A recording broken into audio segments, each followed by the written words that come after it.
Welcome in for week 9 of the Replies, where we give our takes on the most head-turning moments each week of the college football season. I'm your host, Emily Ehman, joined by former Husker Kenny Bell and former Buckeye Joshua Perry. Guys, starting it off, Michigan State with the huge comeback win against Michigan and one of the most highly anticipated rivalry games between the two in a long time. It was sealed by a highlight-worthy interception from Charles Brantley, but Kenneth Walker, my God, scored all 5 of Sparty's touchdowns. Kenny, I got 2 things for you. First, initial thoughts on the game, and second, who should win the Heisman this year, and why is it Kenneth Walker? Yeah, exactly. First thought on the game, what a great testament to rivalries in Big Ten football, right? These guys hyped up this game. I know Coach Tuck was ready. Coach Harbaugh had his guys ready, and they put on a show. It was a fantastic football game. I said it earlier in the year, you catch these Spartan dogs at the woodshed late in the season, and it's going to be very difficult to beat them, and they showed exactly why against Michigan on Saturday. And to follow up with your second question, how is this man not way more in the Heisman conversation? I see all these quarterbacks get good cousin Kenny into the Heisman race now. Now you're claiming more cousins. That's crazy. Crazy how it goes.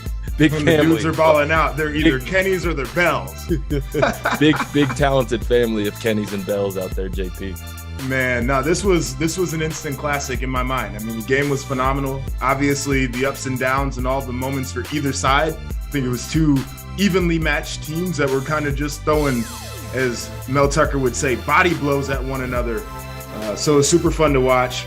Also got to shout out my guy, Xavier Henderson, Central Ohio guy from Pickerington.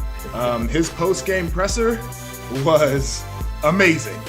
I mean, just everything you want out of a rivalry game like that. It was the whole thing to build up the actual game after it. Awesome. Those Central Ohio guys, man, they want all the smoke.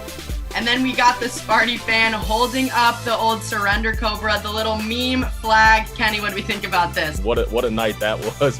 But the fact that this college kid brought that, printed it on a flag and brought it to the game, let you know how serious that misunderstanding, if you will, between Sparty and Michigan has gone. Can we talk about real quick how petty people are these days? And I'm here for it. Because you got the petty fan with the Surrender Cobra flag that I love. You got petty players on the field doing the Paul Bunyan celebration. Like, this is what I live for, is this rivalry right here with the pettiness.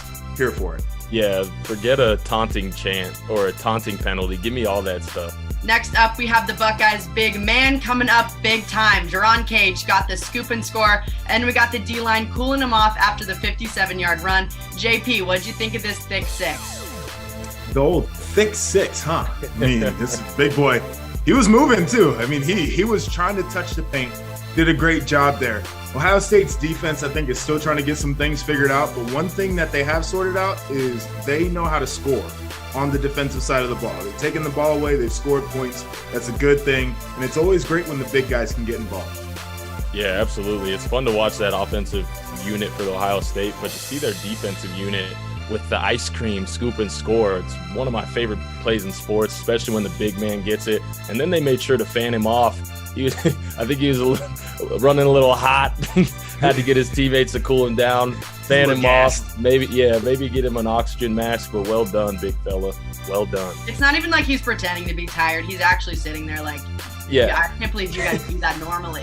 Yeah, I don't think that was volunteer work from his teammates. I think he probably asked, but go ahead, big man, go ahead. Next up, we have Wisconsin's Colin Wilder's costume turned mantra, the grit factory, fueling the Badger defense to 5 tackles for loss, 3 sacks, 2 fumble recoveries against Iowa. Joshua, what impressed you most about the #1 defense in the country? All right, so let me touch this real quick. Because you go down to Miami and they got the chain with all the ice on it, like it's flashy. You go to Madison, Wisconsin, and you're getting a trucker hat with Sharpie on it that says the Grit Factory. The thing about this defense right now, and what makes them so impressive, is at the beginning of the year they were really good at getting the TFLs and at getting the big stops. Right now, this defense is getting really good at taking the football away. And that's the difference maker for them. And it's just so much fun. Like, year in and year out, we can sit back and we can watch Wisconsin football, and we know that they're going to pound the rock and they're going to play great defense. It's old school, but I absolutely love it. Absolutely. I think they're the epitome of Big Ten football. I mean, They play, like you said, they play phenomenal defense and they pound the rock. And I think you made a great point as they're getting better at taking the ball away, but that red zone defense is something scary. I think Iowa we were in the stadium for first half, and I think Iowa had the ball on the goal line twice, and they were stopped cold. And it wasn't even close. So these Badgers are playing phenomenal, but they're playing phenomenal when it really matters, and that's when their back's against the wall. And that's going to pay dividends towards the end of this season. How about the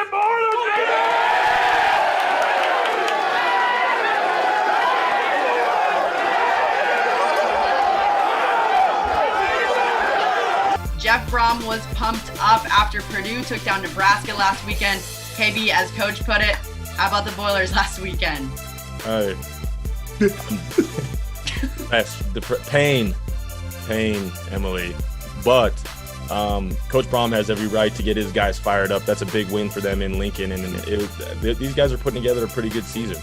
They had a tough road last week where they dropped one, but that win over Iowa, going into Lincoln, getting a big W. The Boilermakers are making some noise very quietly, but they are a good football team. I think Nebraska is 1-3 in the past 4 years, and I know for a fact because I'm a Husker.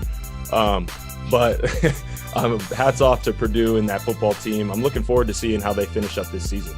Thanks for watching week 9 of the Replies, and we'll catch you guys next week.